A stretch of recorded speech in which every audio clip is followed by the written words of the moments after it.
கோவையில் metro rail திட்டப் பணிகள் குறித்து ஆசிய முதலீட்டு வங்கி அதிகாரிகள் ஆய்வு செய்து வருகின்றனர். உக்கடம் பேருந்து நிலையத்தில் மெட்ரோ ரயில் பணிகளுக்காக அதிகாரிகள் ஆய்வு மேற்கொண்டு வருகின்றனர். இத்தொடர்பான முழு விவரங்களை எமது செய்தியாளர் மோகன் வழங்க கேட்கலாம். மோகன், இத்தொடர்பான முழு விவரங்கள். கோவை மக்களின் நீண்டகால எதிர்பார்ப்பாக இருப்பது இந்த மெட்ரோ பணிகள். குறிப்பாக இந்த மெட்ரோ ரயிலை பொறுத்தவரையில் கோவை மாநகருக்கு மிக முக்கியத்துவம் வாய்ந்ததாக பார்க்கப்படுகிறது.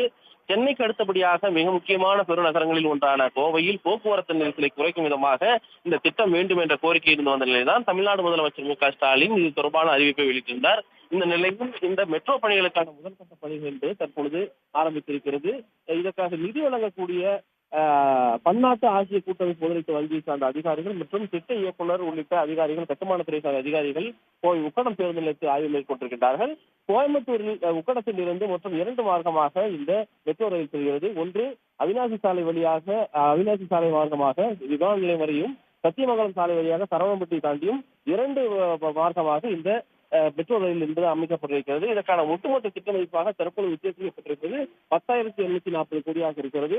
இதற்கான முதல் கட்ட அந்த வழித்தட பணிகள் எப்படி செய்யலாம், இது போன்ற பணிகளை மேற்கொள்ளலாம், கட்டுமானம் எப்படி இருக்க வேண்டும் என்பது தொடர்பான ஆய்வுக்காக அதிகாரிகள் தற்பொழுது உக்கடம் பேருந்து நிலையத்தில் ஆய்வு மேற்கொண்டிருக்கின்றார்கள். மற்ற மெட்ரோவை பொறுத்தவரையில் தரையில் செல்லும், மேல மேம்பாலத்திலும் செல்லும். ஆனால் கோவை மெட்ரோவை பொறுத்தவரையில் அனைத்து பயணமும் மேம்பாலத்தின் வாயிலாகவே பாலம் அமைக்கப்பட்டு பாலத்தின் வாயிலாகவே இந்த மெட்ரோ என்பது செல்லும். அதற்கான சாத்தியக்கூறுகள், அதே போல கட்டுமான பணியில் உள்ள சவால்கள் மற்றும் அது எப்படி செய்யலாம் என்பது குறித்தான முதற்கட்ட ஆய்வு என்பது தற்பொழுது ஆரம்பித்திருக்கிறது. அதற்கான அதிகாரிகள் உக்கடம் பேருந்து நிலையத்தில் தன்னுடைய பணியை தொடங்கியிருக்கின்றார்கள். உடனுக்குடன் செய்திகளை தெரிந்து கொள்ள சன் நியூஸ் பெல் ஐகானை கிளிக் பண்ணுங்க.